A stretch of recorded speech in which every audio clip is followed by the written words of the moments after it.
અષાઢમાં અનરાધાર વરસ્યો અને શ્રાવણની અંદર તો ભૂકા કાઢી નાખ્યા અને ભાદરવામાં હજી પણ એ ભરપૂર વરસી રહ્યો છે. વરસાદનું જોર ઘટ્યું છે રાજ્યમાં, એમાં કોઈ બેમત નથી, પણ મુશ્કેલી ઓછી નથી થઈ. બનાસકાંઠામાં સવારથી જ મેઘાવી માહોલ જામેલો હતો અને કેટલાય વિસ્તારોને પાણી કરી નાખ્યા. વડોદરામાં વરસાદ રોકાયો પણ ઢાઢર નદીમાં પૂર આવ્યું છે. આ બાજુ નુકસાનીના સર્વે માટે કેન્દ્રની ટીમ ગુજરાત આવી પહોંચી છે ને એ બધા વચ્ચે અંબાલાલ કાકાએ ટેન્શન વધાર્યું છે. જી હા, હવામાન શાસ્ત્રી અંબાલાલ પટેલ કહી રહ્યા છે કે નવરાત્રી તો ઠીક, દિવાળી પણ કદાચ બગડી શકે. રાજ્યમાં વરસાદ રોકાયો નથી, પણ વરસાદનું જોર જરૂરથી ઘટ્યું છે. ઉત્તર મધ્ય અને દક્ષિણ ગુજરાતમાં હાલ છૂટો છવાયો વરસાદ પડી રહ્યો છે.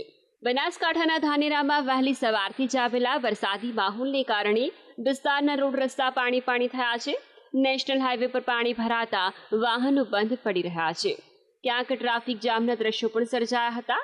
જો કે લોકોની હાલત ખરાબ થતા પાલિકાની પ્રી મોન્સૂન કામગીરી સામે સવાલ ઉઠ્યા છે. ધાનેરા શહેરની નગરપાલિકા સુવિધા આપવામાં ઝીરો છે અને વેરા ઉઘરાવવામાં હીરો થઈ રહી છે. હમણાં વેરા ડબલ કરી નાખ્યા, પણ આજે ધાનેરા શહેરની હાલત જળબંબાકાર થઈ ગઈ છે. માત્ર થોડા જ વરસાદની અંદર ધાનેરા શહેરના અનેક વિસ્તારોમાં પાણી ભરાઈ ગયા છે. તુલસીનગર, ઉમિયાનગર, નેનાવા હાઈવે, જ્યાં જુઓ ત્યાં પાણીનું સામ્રાજ્ય અને ખાડાઓનું સામ્રાજ્ય થઈ ગયું છે.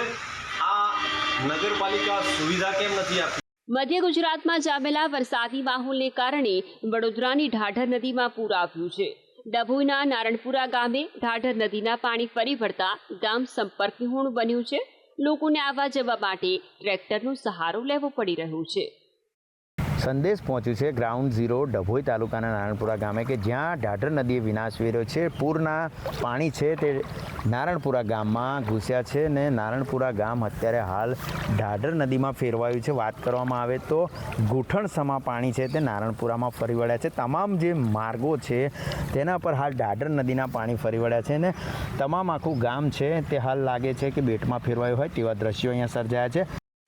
વડોદરાના ડભોઈમાં ઢાઢર નદીના પાણીએ કહેર વર્તાવ્યો છે.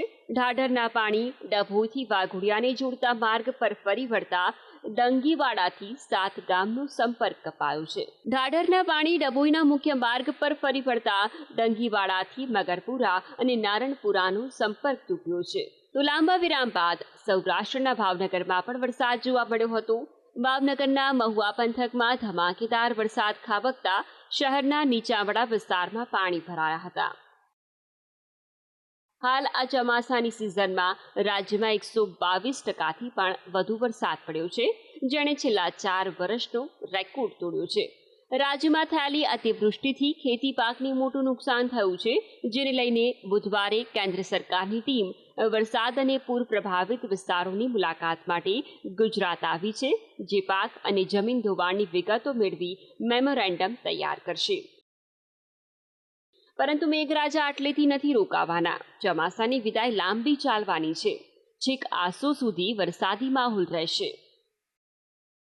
ગુજરાતમાં આગામી 24 કલાકમાં ગુજરાતના મોટા ભાગના ભાગોમાં વરસાદ ચાલુ થઈ જવાની શક્યતા રહેશે. પણ ઉલ્લેખનીય છે કે 22, 23, 24, 25, 26માં પણ ગુજરાતના ભિન્ન ભાગોમાં હળવા ભારે વરસાદી ઝાપટા પડવાની શક્યતા રહેશે.